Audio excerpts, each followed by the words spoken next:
माझी थोर देव तू सदा बरा, जगण्याचं मोल दे ग चरणी साकड, बळ दे ग जिव्हाऱ्यात हेच मागण, जगण्याचं मोल दे ग चरणी साकड.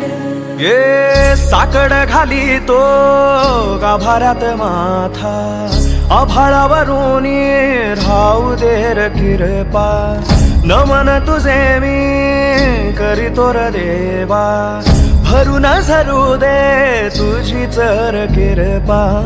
हिमतीचं बीज दे पुरी तुझ्या दारची, उभं राहू वादळी ना भीती कुणाची. साथीला तू राहू मी वाट चालतो, खडतर वागडी असो दूरची.